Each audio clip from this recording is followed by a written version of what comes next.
Kids. Welcome to the Late Night Picture Show.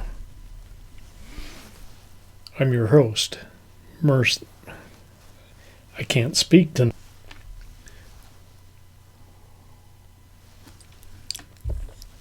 I'm your host, Murph the Clown.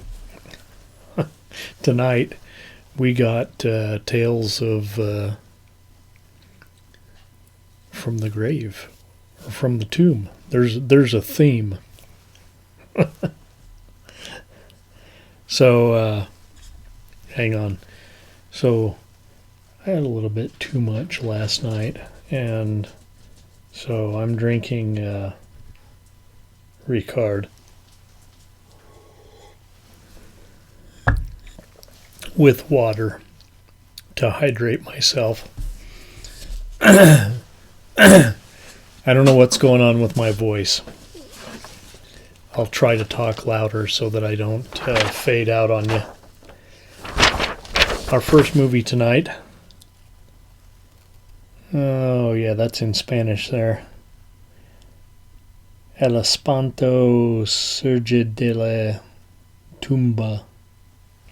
Horror rises from the tomb. All right, we have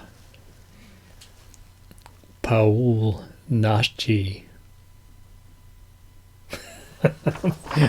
Paul Naschy, if you're American. Vic Winter. Hey now. Who's more winning out of Charlie Sheen and Vic Winter? I'm going with Vic Winter. Emma Cohen. Helga Linney. Maybe. Christina Sirianni. I heard of her before. In Eastman color.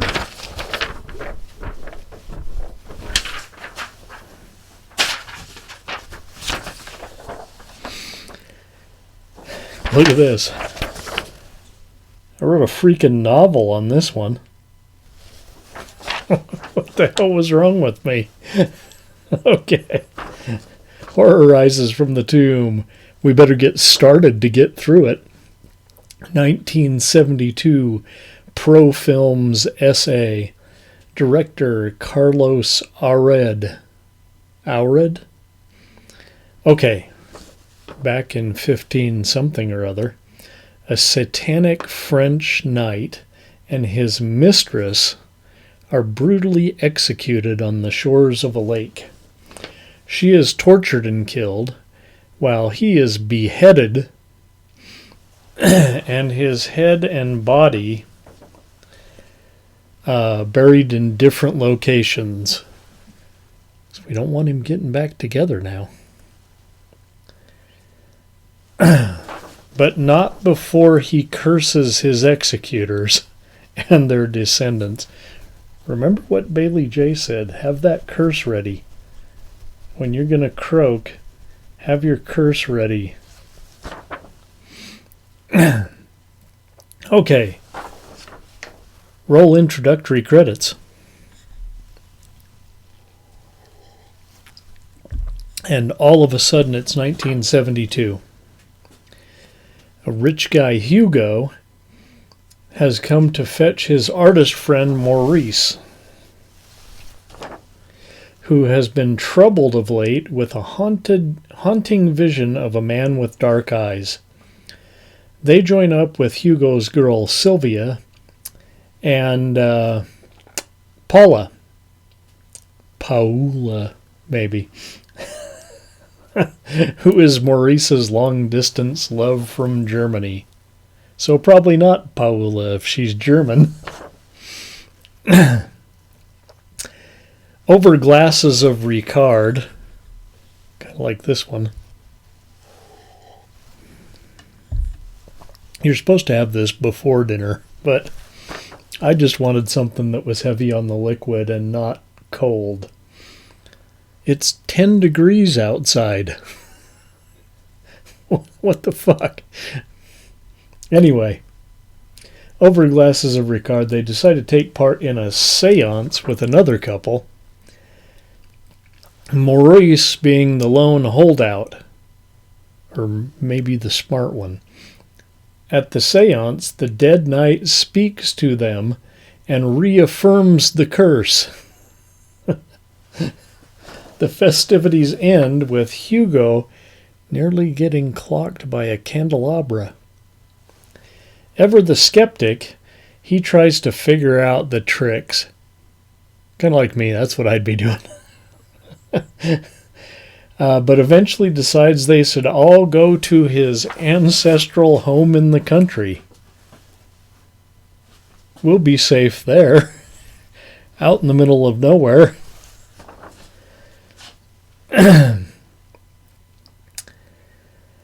Well, turns out that his ancestral home in the country is also the resting place of the knight. And there's a rumored treasure. So, yeah, let's retire to the country and we won't lock ourselves in the house or anything. We're going to go out in the woods and hunt for treasure. Okay. After a brief abduction and rescue by rival gangs, they make it to the chalet, and the next morning they start digging with the aid of some shady character the caretaker hired from the village.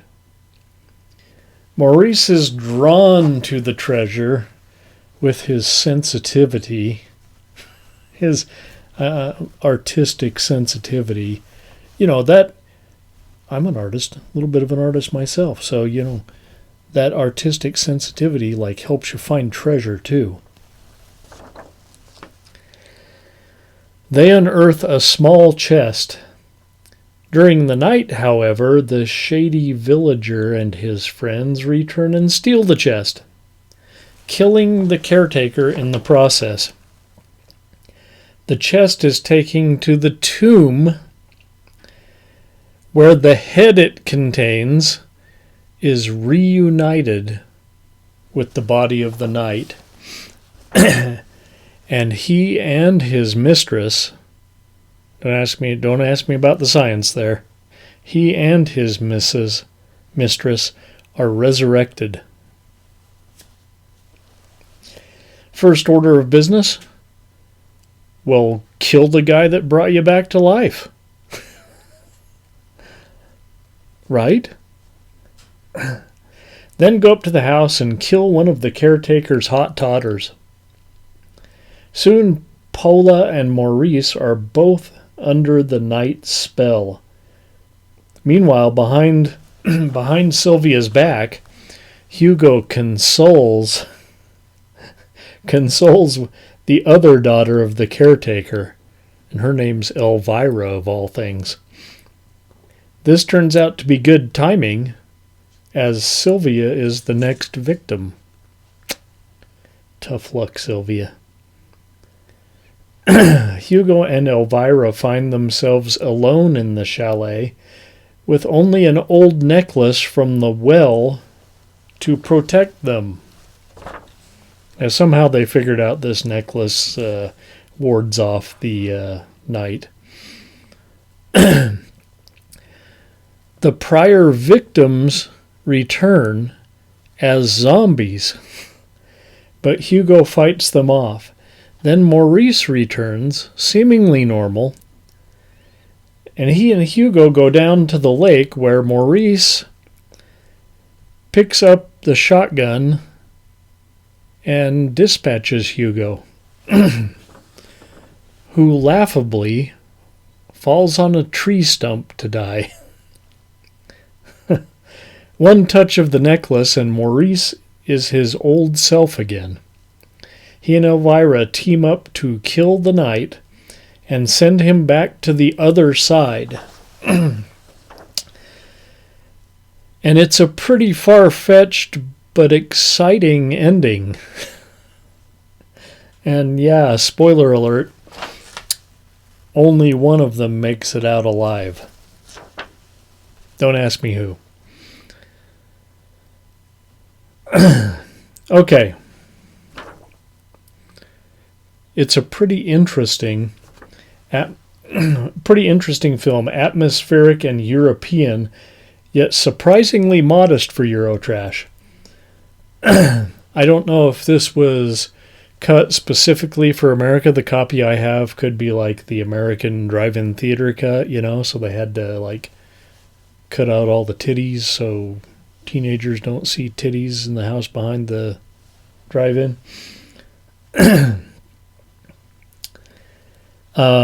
Anyway, that's my guess, is edited for American consumption. Cheesy, overwrought, and some of the brightest red blood I have ever seen. We talked about blood next week. The kind of... That's not even as bright as my hair. What about Hasselhoff's shirt?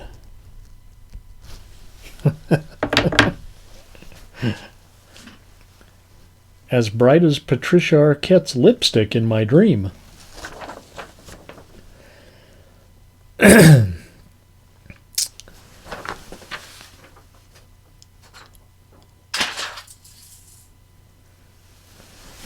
We made it, kids.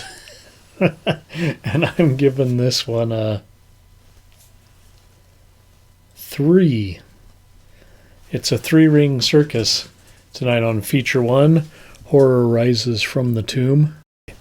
I got a message here from my buddy Coop on the Twitter. He watched this movie this afternoon. And here's what Coop had to say. It was great. I saw the dubbed version, which made it even better.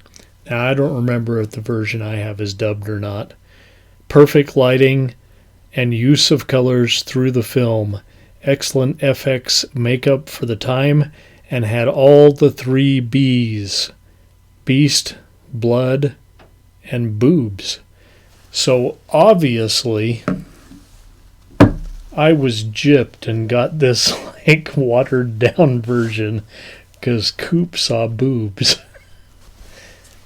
All right. Coop on Twitter, but Coop makes videos on TikTok. So if you're out there on the TikTok, go follow my buddy Coop. It's COO000P.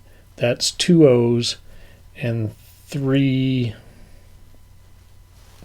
zeros. Coop. Great videos set to music. Trippy and real. Trippy and surreal. Check it out. That you, Pickles?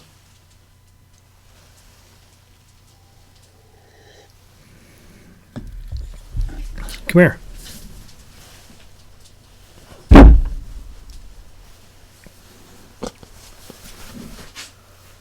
This is Charlie's dog. I think you've seen Diablo. Charlie loves pickles, and so he named his dog Pickles. Go on. Okay. I don't know if we'll refresh that or make something else, but we'll be right back with part 2.